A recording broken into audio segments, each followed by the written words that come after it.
Filipenses 4:7, Paulo diz aos filipenses que a paz de Deus, que excede todo entendimento humano, guarde os vossos corações.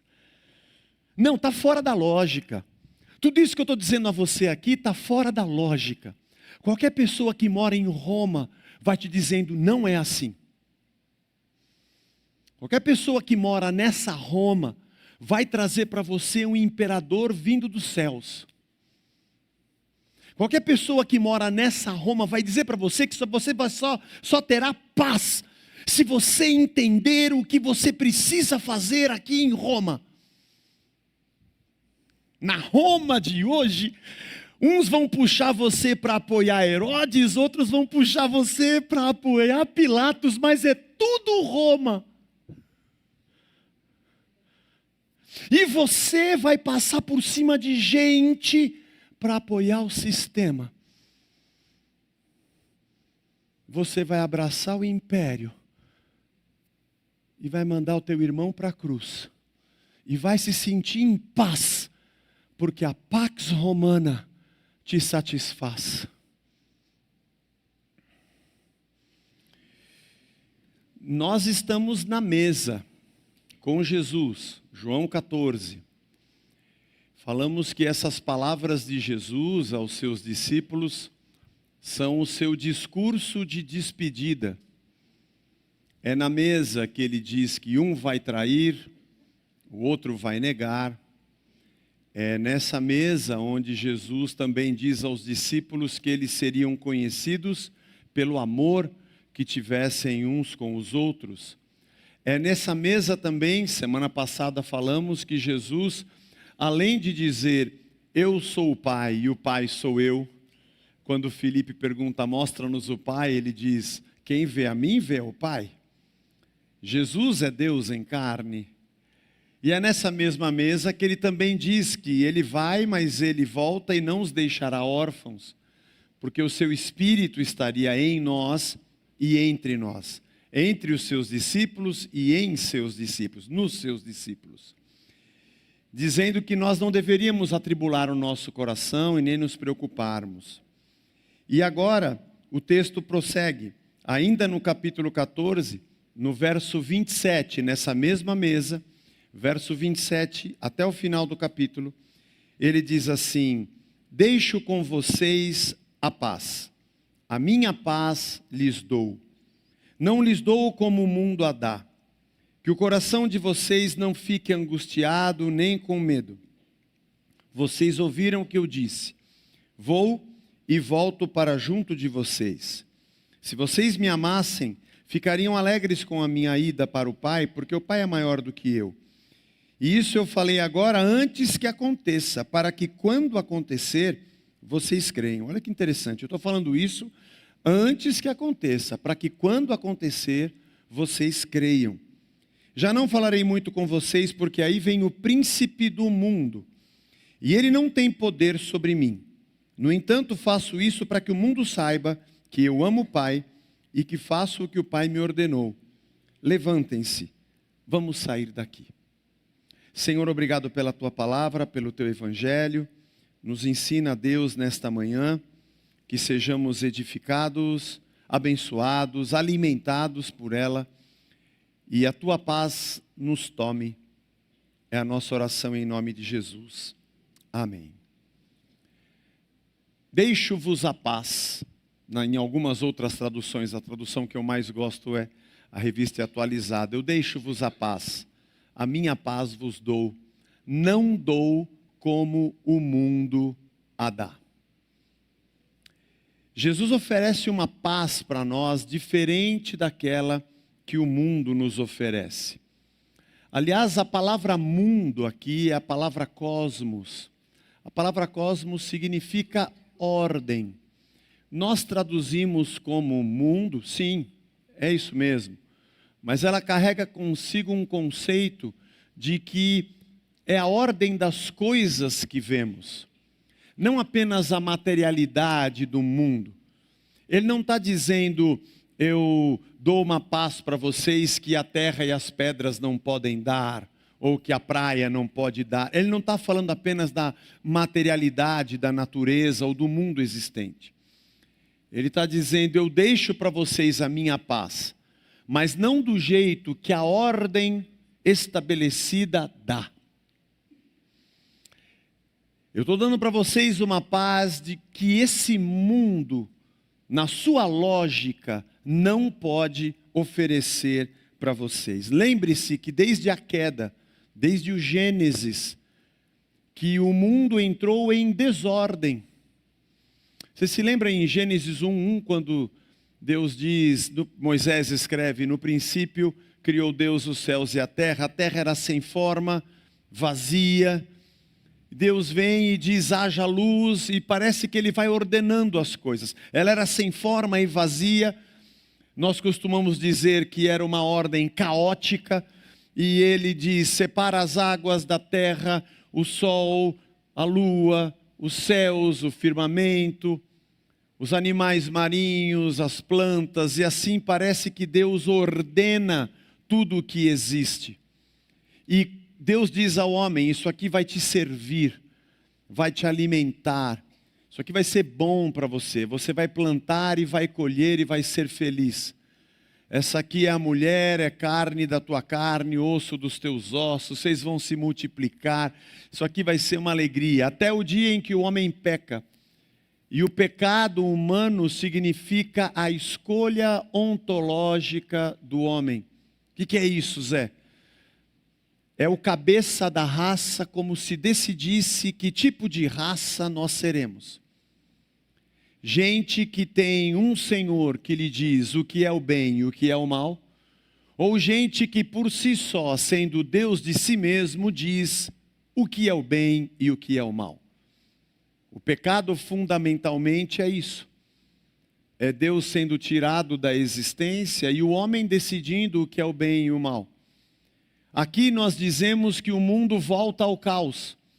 A terra começa a produzir espinhos, ervas daninhas. Ela já não é esse ambiente perfeito. O homem tem que suar a sua camisa e do suor do seu rosto obtém o sustento. Vai comer a erva do campo que antes era dos animais. A mulher vai dar à luz, mas essa multiplicação terá dores. A explicação do Éden, que tem muitas figuras, ela nos demonstra que o ser humano vive num sistema caótico, onde a ordem das coisas não anda na lógica do reino e do Criador, mas do próprio homem. Isso é o pecado. O pecado é a nossa decisão pela vida sem a interferência divina. A mentira, o assassinato, a traição, são consequências de um estado de pecado no qual nos encontramos. Por isso nós vivemos num mundo caótico, onde a ausência de Deus é o tom da existência humana. A discussão milenar de onde vem o mal e o que é o mal, é como se o Gênesis nos respondesse que o mal é a ausência de Deus. E tudo onde ele não está é mal. Aonde está o Senhor, a ordem divina.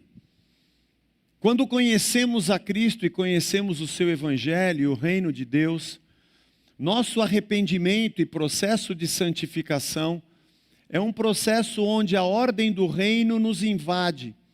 Ainda que imperfeitos nesse corpo finito, ainda que existindo num estado de erro, falha e imperfeição, ouvimos do seu Espírito, da sua palavra, e somos ordenados e orientados cada dia pelo seu querer e pela sua vontade, pelo seu Espírito que habita em nós, até o dia da nossa redenção eterna, quando o pecado já não mais terá espaço, e nem tampouco a finitude, porque seremos eternos. É muito comum alguém dizer assim, mas se Deus criou o mundo, por que tem tanto problema do jeito que tem?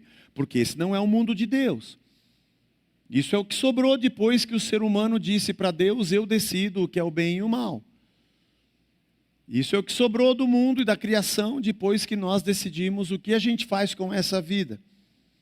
Por isso, quando Jesus diz, ou melhor, quando João 3,16, já passamos por esse texto, diz que Deus amou o mundo de tal maneira, Ele amou essa desordem toda. Ele amou todo esse caos, não porque Ele o admira, mas porque Ele é redentor dela. A figura de Apocalipse 21 é de que a nova Jerusalém desce do céu para a terra. Uma nova realidade de ordem vem dos céus para redimir toda a criação e para que o governo seja do Filho, o Filho reinando em cada um de nós. Como seria a vida humana se o próprio Criador habitasse plenamente em todos os seres humanos?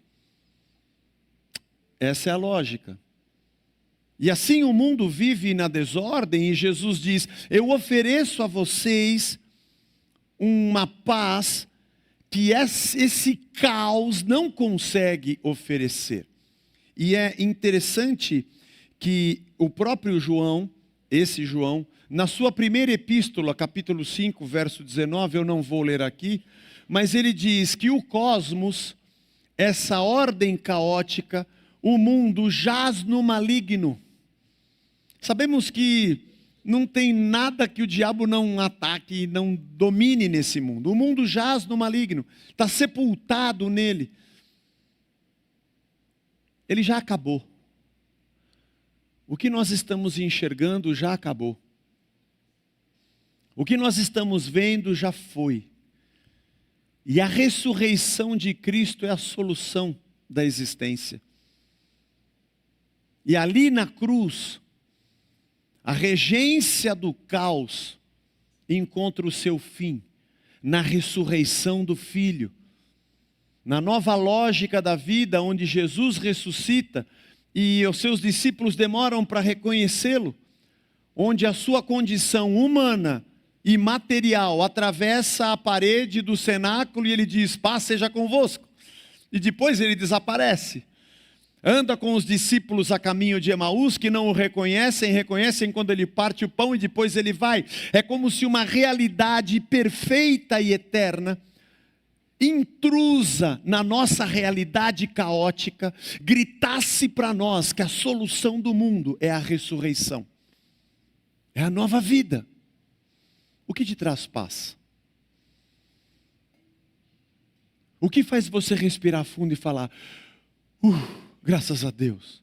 Eu não estou falando de uma solução porque você perdeu sua carteira ou cartão de crédito e encontrou e falou, graças a Deus. Não, não é isso que eu estou falando. Estou falando da solução da vida. E aonde a gente busca? Porque Jesus disse, eu dou uma paz para vocês que vocês não vão encontrar nesse mundo. E o interessante é que no verso 30 que nós lemos aqui, Jesus diz, o príncipe desse cosmos, o príncipe dessa desordem, o príncipe do caos não tem nada em mim, e eu não tenho nada dele, e ele não tem poder em mim, ele não é parte de mim, o que vocês assistem não tem nada a ver comigo. Por isso quando alguém diz, Jesus, se você criou o mundo, por que o mundo é esse caos? Ele, eu não vou assinar esse boletim de ocorrência não, não tem nada a ver com isso. Vivemos uma condição de um mundo em queda. Aliás, a maneira como nós teologicamente descrevemos o caos é mundo decaído. É como se o ser humano tivesse passado por um downgrade. Nós voltamos um degrau. A existência recuou para um estado finito, imperfeito, caótico de morte que caminha para o fim. Onde o pecado, que é a lógica da ausência de Deus, governa. Onde a maldade e a indiferença dos seres humanos é normal. Onde pisar a cabeça de alguém faz parte. Onde estamos habituados com a deselegância, com a intolerância, apesar do ser humano gritar por redenção. É o que Paulo diz em Romanos capítulo 8. Toda a criação geme e aguarda com expectativa a revelação dos filhos de Deus, a revelação da vida de Deus para si. Nós vivemos num estado de agonia. Um estado de agonia perene. Eu disse isso outro dia numa entrevista, as pessoas não entendem. O cristão é a pessoa nesse mundo, o verdadeiro cristão é a pessoa que nesse mundo não é completamente feliz. Entende o que eu estou dizendo? O cristão é uma pessoa que pisando no chão dessa desordem não consegue ser feliz. Se alguém disser assim, eu sou plenamente feliz, porque tudo está dando certo na minha vida, eu vou dizer, nossa, que beleza, tudo deu certo. Paguei minhas contas, paguei meu apartamento, consegui um bom trabalho, casei meus filhos, meu time empatou ontem, irmão. Meu time está classificado, consertaram o asfalto da minha rua, está tudo bem na minha vida. Eu falo, que beleza, Deus é maravilhoso. Eu falo, que beleza, mas que cristão egoísta é você. Quer dizer que você consegue sair pela porta fora, ver fome e violência e não te dói. Alguém bate no vidro do teu carro e você é indiferente. Você vê notícias do que acontece nesse mundo e você se fecha no seu casulo porque você pagou a última prestação da sua moto. E agora você está plenamente feliz dentro do seu quarto de indiferença.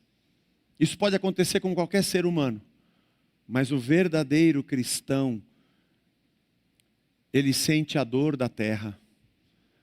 Ele completa no corpo as aflições que restam de Cristo, como Pedro nos ensina. Ele chora com quem chora. Ele carrega a carga uns dos outros.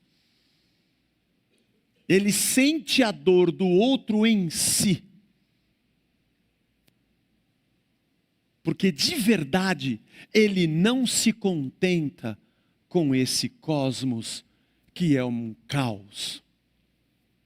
A sua paz não vem disso aqui. E ele não está buscando ela.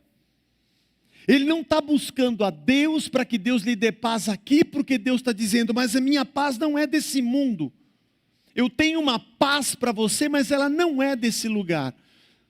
E ela é paradoxal. Ela é muito doida.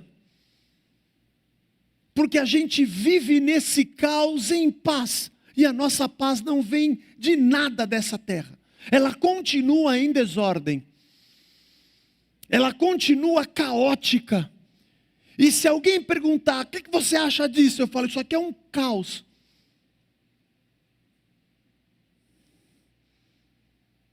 Então vamos se acabar, comer um miojo. Não vou fazer isso. Eu estou em paz. Porque eu tenho a paz que excede o entendimento e não vem desse mundo. Jesus está dizendo isso num contexto de paz muito peculiar. Roma dominava o mundo. Roma dominava o mundo e na época em que Jesus estava vivendo entre nós, havia a chamada Pax Romana, ou a paz romana. O Império Romano, juntamente com as suas conquistas, ele recebia um problema. Você amplia o império e ganha o problema de manter o império. Manter o império em paz, sem revoltas e sem revide. Porque dominar um povo significa ter do outro lado um ódio que um dia vai se levantar contra você. E como que um dominador mantém paz entre os seus dominados? A chamada Pax Romana foi um período de aproximadamente 200 anos, 200 e poucos anos, de Augusto César, 27 a 29 antes de Cristo, até Marco Aurélio, 180 depois de Cristo.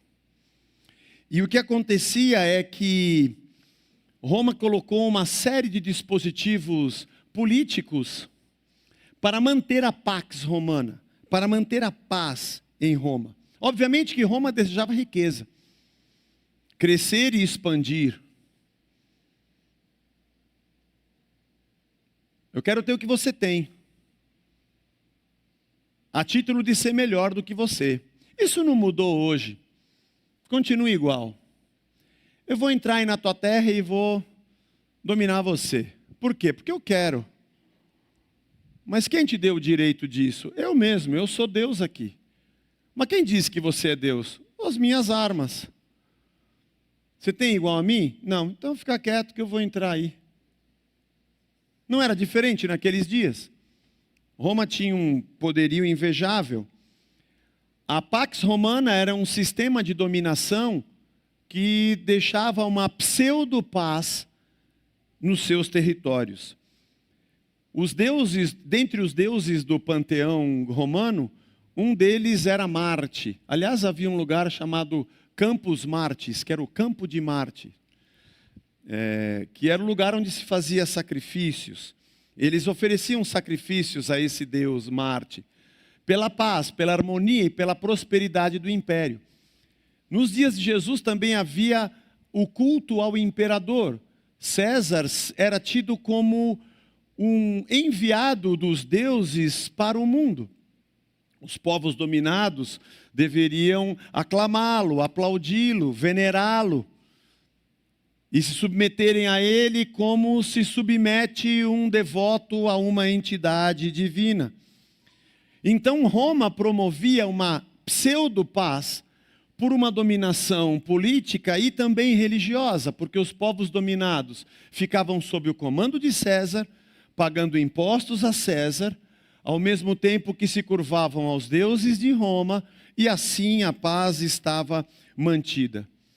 Ela não era garantida de graça. Havia guarnições e divisões do exército romano por todos os territórios.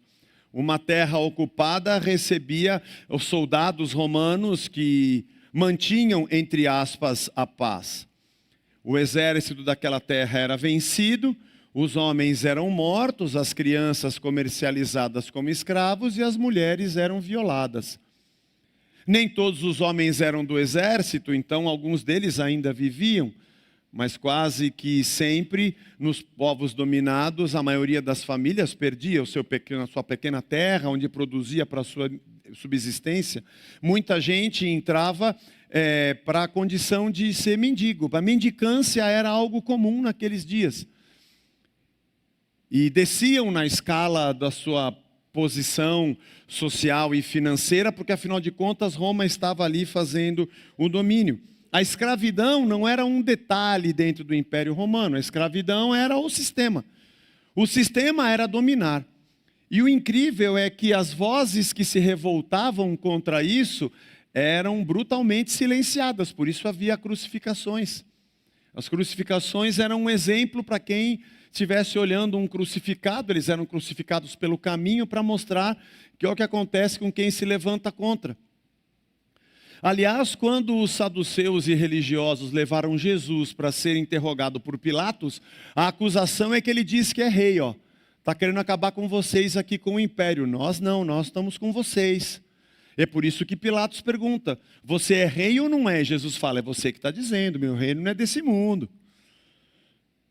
Porque seria uma ameaça ao Império Romano, e assim ele seria crucificado. Apesar de que Pilatos lava as suas mãos e diz, ele não é isso que vocês estão falando.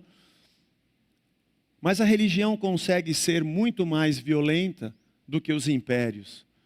Porque talvez a religião dos impérios humanos seja o que tem mais ausência de Deus. A paz não era para todos. Na verdade, a Pax Romana era uma sensação de controle para o próprio Império Romano. Mas também eram para os dominados e amigos do Império que se submetiam a eles. Era para Roma, os romanos vencedores, e para os amigos do Império. Você lê nas páginas do Novo Testamento que haviam os herodianos entre os judeus. Herodianos eram aqueles que gostavam de Herodes, era um apelido. Eles eram judeus que não achavam ruim o que Roma fazia, não. Melhorou. A moeda é boa, os caras construíram estradas, porque para se manter a Pax Romana, além do exército, das guarnições nas fronteiras, isso custava caro, por isso que durou 200 e poucos anos. Roma não conseguiu sustentar, os soldados eram mercenários, tinham que garantir salário e dinheiro para todo mundo, por todo o império, manter a paz em todos os lugares. E a outra coisa era a romanização, a aculturação aos deuses, a cultura e a religião romana. Mas havia também uma propaganda imperial e toda a infraestrutura, estradas, pontes, aquedutos, as construções e as obras. Herodes amplia o próprio templo. O templo dos dias de Jesus, ele é muito maior do que a planta dos dias de Davi, de Salomão, quando construiu. Muitos judeus nos dias de Jesus não gostavam do templo porque teve a mão de um gentio, de romano, ampliando o templo. Além de haver a fortaleza Antônia, a torre onde os soldados romanos tinham acesso ao pátio do templo e eles eram imundos para estar ali. Então Roma tinha um trabalho para que os judeus especificamente, e às vezes aconteciam em territórios específicos. Como assim você quer que eu me curve à sua cultura, aos seus deuses, chamar César de Deus e fazer culto a César só porque você colocou uma estrada, um aqueduto aqui e uma ponte? Só por isso?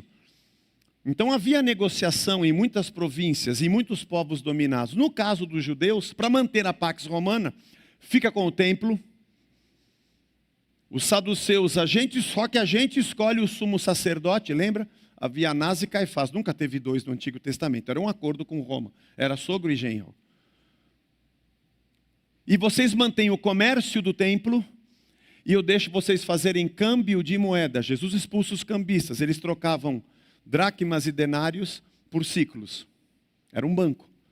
Por isso que os saduceus eram uma aristocracia dentro de Jerusalém. O povo era pobre, pagava imposto a Roma. Os zelotes eram revolucionários que faziam terrorismo contra romanos. Eles não gostavam completamente dos romanos, mas eles tinham um bom acordo. Uma mão lava a outra. Tem aquele hino evangélico. Lava uma, lava a outra. Lava uma, é isso aí. Uma mão lava a outra, a gente mantém o comércio, a gente mantém a grana, pseudamente a nossa religião, e vocês dominam como vocês querem. E assim a paz é mantida. Os religiosos faziam isso, e Jesus, aliás, tem embate com esses religiosos que nós estamos acompanhando aqui em João. Lembra capítulo 7, 8, aliás em todos eles. Capítulo 8 é que é a pancadaria mais forte de Jesus contra os fariseus, contra os saduceus. Mas Jesus é julgado pelo sinédrio. Jesus é julgado pela corte judaica e é levado para Pilatos. E quando Pilatos lava a mão, os religiosos dizem: solta Barrabás. A gente pode escolher para soltar um na Páscoa, solta o assassino. Porque os religiosos conseguem ser mais violentos do que os mais violentos. Jesus disse para os discípulos: vocês vão ser conhecidos pelo amor que vocês têm uns pelos outros. E eu deixo para vocês a minha paz. Quando ele diz não a paz dessa ordem caótica, eles sabiam muito bem do que Jesus estava falando. Ele estava dizendo: não é a Pax Romana, não é isso que vocês vivem dia após dia, manhã, tarde e noite. Mas é um outro tipo de paz que eu estou deixando para vocês. A nossa paz não mora na aculturação de Roma, mas ela se manifesta no paradoxo da perseguição. Presta atenção. A tua e a minha paz não nasce e não brota na nossa acomodação com Roma. Ela paradoxalmente, de maneira doida, ela brota no meio da perseguição de Roma. Se saduceus e herodianos se acomodavam para ter paz no meio do império, os cristãos não, eles eram perseguidos. Mateus capítulo 5. Bem-aventurados os pobres de espírito, é deles o reino dos céus. Bem-aventurados são os que choram, eles serão consolados. Bem-aventurados significa felizes, né? Felizes, sortudos, os mansos. Não são os ricos, são os pobres, não são os que choram. Aliás, não são os que riem, são os que choram. Bem-aventurados os mansos, não são os que têm armas, não é o guerreiro, é o manso. Bem-aventurados os que têm fome e sede de justiça, não é quem tem a caneta para praticar a justiça, é para quem tem falta dela. Que coisa louca, é esses que são felizes. Eles serão saciados por mim. Bem-aventurados os misericordiosos, os perdoadores, eles alcançarão misericórdia. Bem-aventurados os limpos de coração, os que não são controlados por esse caos, sem ética, sem valores, sem compaixão e sem misericórdia. Os limpos e puros, os inocentes, eles verão a Deus. Bem-aventurados os pacificadores, minha paz vos dou. O termo eirenopoiel, os fazedores de paz, pacificadores. Esse é o termo grego, que é a tradução do shalom do hebraico. Shalom não é só paz, ausência de guerra. É todo o bem-estar da vida humana. Quando alguém dizia ao seu irmão shalom, estava dizendo: eu desejo tudo de mais harmonioso e bom para você, para o seu lar. Shalom é essa presença de toda a harmonia e graça de Deus para o ser humano. Bem-aventurados os promotores do shalom. Bem-aventurados as pessoas que promovem a paz. No meio dessa loucura aqui, bem-aventurados os pacificadores. Eles serão chamados filhos de Deus. Bem-aventurados, felizes os perseguidos por causa da justiça, porque é deles o reino dos céus. E o versículo 11 é para cereja do bolo. Bem-aventurados são vocês, quando por minha causa os insultarem, os perseguirem, e mentindo disserem todo mal contra vocês. Alegrem-se e exultem, porque grande é a sua recompensa nos céus. Pois assim perseguiram os profetas que vieram antes de vocês. A nossa alegria brota nesse controverso e caótico mundo que nos espreme e onde tudo que a gente não acredita reina nele. Jesus nos oferece esta paz e ele disse para os discípulos: eu digo essas coisas que nós lemos, para que quando elas aconteçam, vocês creiam que eu estou dando a minha paz para vocês. Olha a loucura. Eu estou dizendo essas coisas para vocês antes que aconteça. Acontece o quê? A crucificação. Porque quando acontecer a crucificação, ao invés de vocês disserem o mal venceu, o caos venceu, Roma venceu, vocês creiam e sejam cheios da minha paz. Porque eu não estou dando uma paz que o mundo dá. Eu estou dando a vocês algo que o mundo não conhece. No ápice da imposição do sistema, que é a crucificação, vocês terão paz. Vocês terão paz. É interessante que naquela época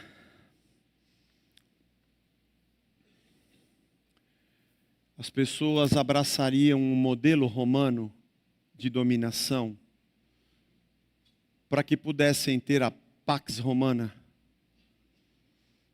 Elas abraçariam o sistema, mesmo que isso as separasse dos seus irmãos judeus.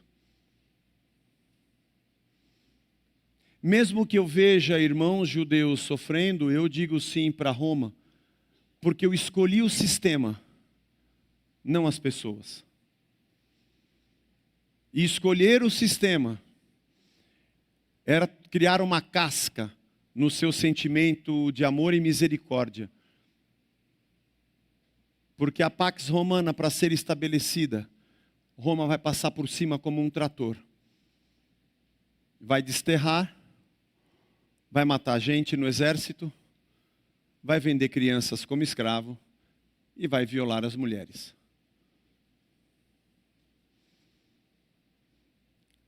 Tem gente que abraça sistemas romanos,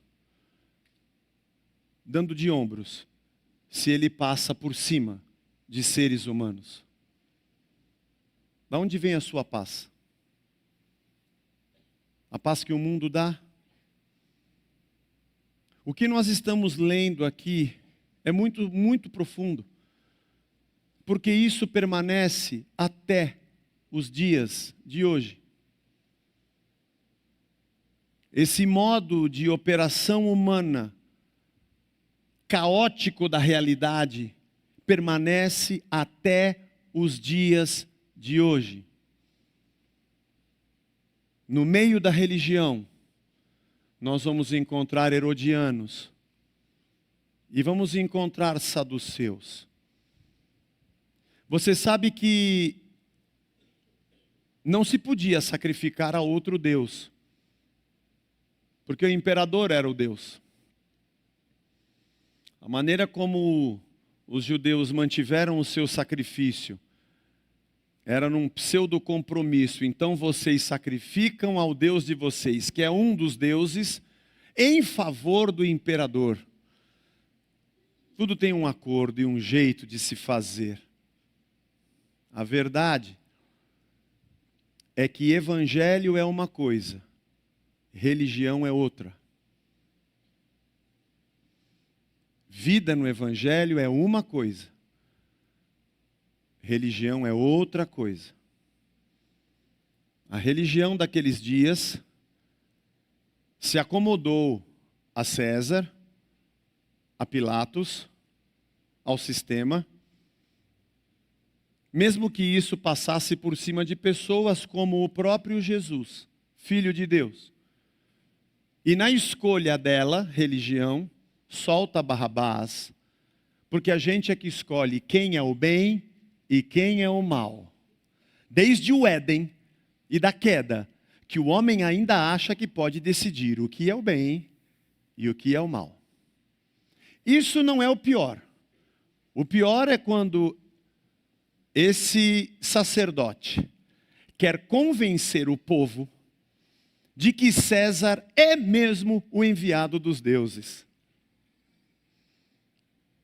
O pior é quando herodianos querem dizer a você que Roma é legal e que ela é enviada dos céus.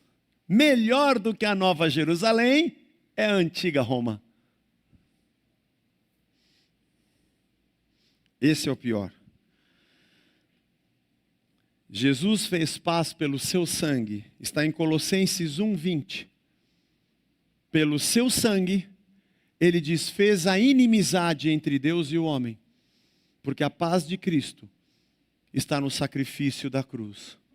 A nossa paz reside no fato de que fomos reconciliados com Deus e somos dele de novo. Mesmo em meio ao caos, a ordem divina precisa governar a minha mente, o meu coração e a minha alma, tendo dentro de mim o altar e habitando em mim o seu espírito. Daí vem a minha paz. Isaías 9 diz que ele é maravilhoso conselheiro, Deus forte, Pai da eternidade e o príncipe da paz. Temos a paz porque quem nos governa não é o imperador de Roma, apesar de Roma existir e nós estarmos nela, e existir um imperador. Mas a nossa paz vem porque o regente é um príncipe que nos governa em meio ao caos, andando na contramão da lógica caótica da dominação da terra, repartindo quando nada temos, abraçando quando ainda choramos, andando mais uma milha com os nossos pés cansados, abrindo nossas portas quando nem certeza temos de nossos lares, estamos perseguidos, quando damos o nosso pão, nem sabendo se teremos amanhã, mas na confiança de que o Deus provedor conosco está. Essa é a regência do príncipe da paz. Esses regenerados pelo príncipe da paz são os promotores do Shalom, são os pacificadores, são aqueles que oferecem uma outra lógica.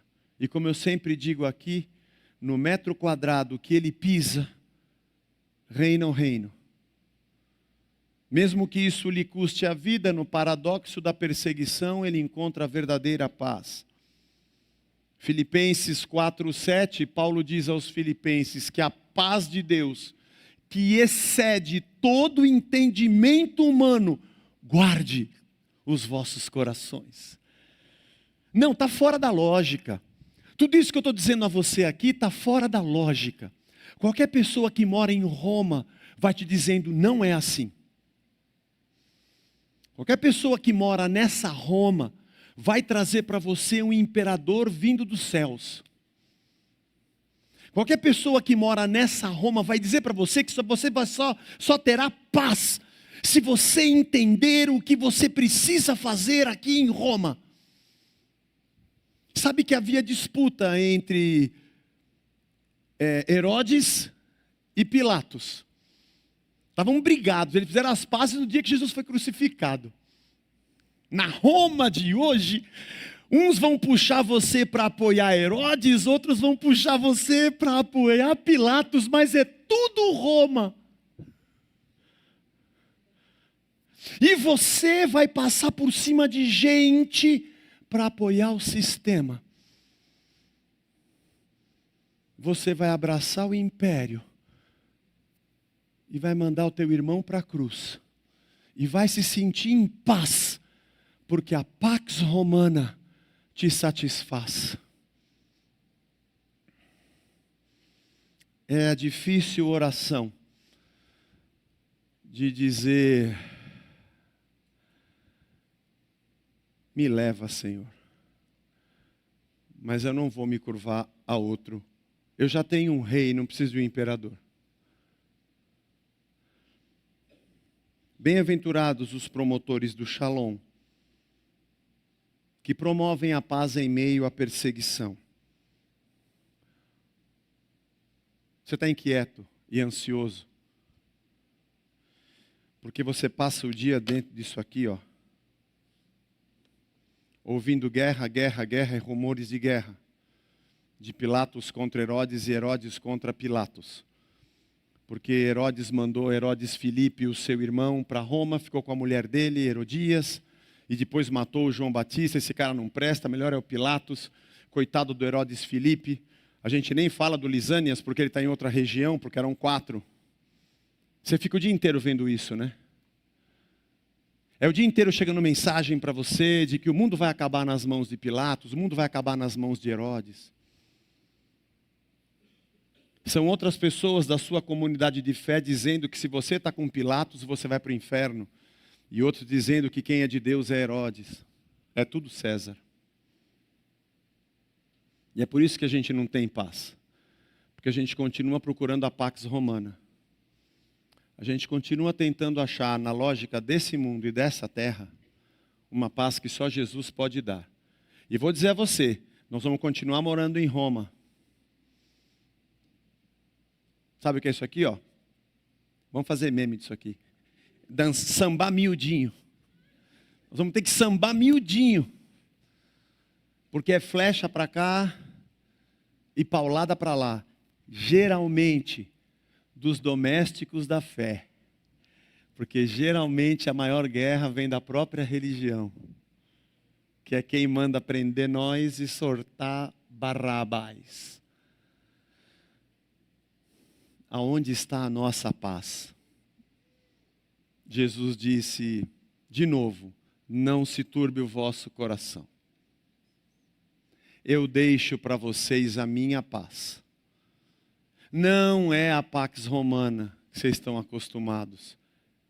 Eu sou um outro tipo de rei, um outro tipo de reino. É uma outra mente, um outro coração. É uma outra origem de paz. Um outro lugar onde ela brota. Um outro lugar onde ela brota e nasce. Dentro de vocês. Deus nos abençoe. A levantar a nossa cabeça, olhar para o alto. Vivemos aqui. Nós vamos ter que cumprimentar, tem dia que a gente vai ter que cumprimentar o Herodes, vai ter dia que vai ter que cumprimentar o Pilatos. Mas o que a gente espera não vem daqui não. Faça o que você puder para ajudar quem está aqui, para levar o reino para quem está aqui. Contribua com tudo que você puder para tentar dar um pouco da paz que a gente tem, que não é desse mundo, para as pessoas que estão nesse mundo e querem outro tipo de paz. Fazemos o que podemos, essa é a nossa missão. Tentar trazer luz e sal para esse mundo. Não temos garantia, somos apenas semeadores. Mas o dia que Roma nos engolir com a sua lógica, nós perdemos completamente a nossa salvação. Vamos ficar em pé e vamos orar. Leia de novo o texto. Leia desde o capítulo 12, 13, 14. Reveja as pregações. Por favor, dê uma olhada se eu estou fugindo do que está escrito no texto. Por favor, olhe a lógica de Cristo. Desde João 1, nós estamos já há muitos domingos só no livro de João.